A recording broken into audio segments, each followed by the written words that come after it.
दोस्तों आज बात करने वाले हैं एक ऐसी खबर की जो मेटल मार्केट में हलचल मचा रही है। वो है बाबा वेंगा की वो भविष्यवाणी जिसने चांदी और सोने के ट्रेडर्स को रातों की नींद उड़ा दी। दोस्तों जरा सोचिए, अगर ये बात सच हुई तो चांदी 4 लाख के पार निकल जाएगी या फिर जीरो हो जाएगी। दोस्तों हुक तो यही है, लेकिन रुकिए, ये कोई जादू टोना नहीं बल्कि मार्केट की वो फियर है जो आजकल हर कोई फील कर रहा है। अब सीधे मुद्दे पर आते हैं। बुल्गारियन की मशहूर ब्लाइंड मिस्टिक बाबा वेंगा, जिन्हें कई लोग बाल्कन की नास्ट्राडामस भी कहते हैं, उन्होंने अपनी जिंदगी में कई ऐसी बातें कही थी जो बाद में सच होती दिखी। 2026 के लिए उनकी एक बड़ी भविष्यवाणी वायरल हो रही है। वो है ग्लोबल कैश क्रैश या नकदी का बड़ा संकट।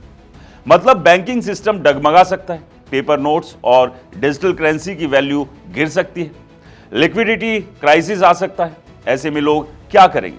जाहिर सी बात है, सुरक्षित एसेट्स की तरफ भागेंगे, और वो है चांदी और सोना और कॉपर जैसी प्रीशियस मेटल्स। दोस्तों अब देखिए, ये भविष्यवाणी अकेली नहीं है। कई रिपोर्ट्स में लिखा है कि अगर 2026 में वैश्विक फाइनेंशियल क्राइसिस आया तो गोल्ड और सिल्वर की डिमांड आसमान छू सकती है।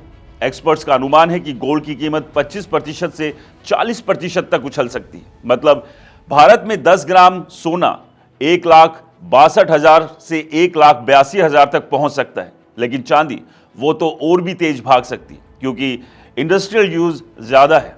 सोलर पैनल में, इलेक्ट्रॉनिक्स में, ईवी बैटरी में चांदी की डिमांड पहले से हाई है। अगर कैश क्रैश हुआ तो लोग फिजिकल मेटल्स में पैसा लगाएंगे और चांदी का प्राइस 3 से 4 लाख प्रति किलो के पार भी जा सकता है। या अगर क्राइसिस इतना गहरा हुआ कि इंडस्ट्रीज ठप हो गई तो डिमांड गिरकर प्राइस जीरो जैसा फील भी हो सकता है।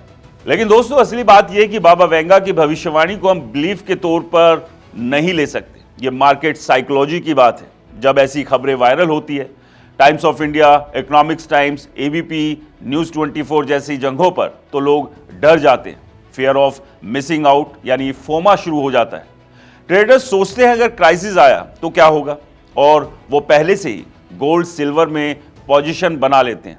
नतीजा प्राइस पहले से ही उछलने लगते हैं। 2025 में गोल्ड ने 60 से 80% रिटर्न दिया, सिल्वर भी डबल हो गया। ये सब geopolitical tension, inflation, US China trade war, रूस यूक्रेन जैसी चीजों से हुआ। अब 2026 में अगर वेंगा वाली बात जुड़ गई तो मार्केट में पैनिक बाइंग और तेज हो सकती है। जियोपॉलिटिक्स का एंगल भी कम नहीं है। दुनिया में तनाव बढ़ रहा है। मिडल ईस्ट, यूक्रेन, ताइवान पर चीन की नजर।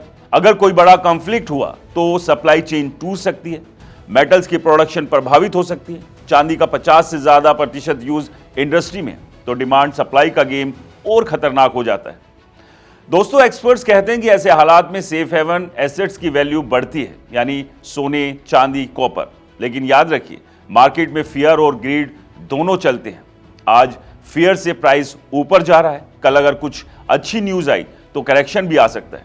जैसे हाल ही में चांदी में 17% गिरावट आई। तो कुल मिलाकर बाबा वेंगा की भविष्यवाणी मार्केट को डरा रही है, क्योंकि ये मौजूदा अनिश्चितताओं से मैच कर रही है। Cash crash, banking crisis, global uncertainty, ये सब रियल रिस्क है। लेकिन निवेश का फैसला भविष्यवाणी पर नहीं बल्कि फैक्ट्स, चार्ट्स और रिस्क मैनेजमेंट पर करना चाहिए। अगर आप चांदी में हैं तो हाई वॉलेटिलिटी तैयार रखिए। 4 लाख भी जा सकती है, लेकिन गिरावट भी भयानक हो सकती है। अंत में बस इतना कहूंगा, मार्केट में डर सबसे बड़ा प्लेयर है। बाबा वेंगा ने शायद दूर की बात कही, लेकिन आज वो फिर मार्केट को चला रही है। सोच समझकर कदम उठाइए, क्योंकि पैसा बनाने का रास्ता फियर से नहीं, यानी डर से बिल्कुल नहीं, बल्कि समझदारी से निकलता है। अगर आपको लगता है चांदी 4 लाख पार एक बार फिर से करेगी या जीरो की तरफ बढ़ेगी, तो हमें कमेंट्स में बताइए। वीडियो को लाइक कीजिए, शेयर कीजिए, हमारे चैनल को सब्सक्राइब, फॉलो करना बिल्कुल मत भूलिए। और हाँ दोस्तों, ये वीडियो सिर्फ जानकारी के लिए है, निवेश की सलाह बिल्कुल नहीं है। इसलिए मार्केट में जहां भी जब भी इन्वेस्ट करें, मार्केट को अच्छे से देखें, परखें, क्योंकि जहां प्रॉफिट नजर आता है वहां जोखिम भी होता है। इसलिए किसी अच्छे फाइनेंशियल एडवाइजर से सलाह मशवरा जरूर करें। नमस्कार।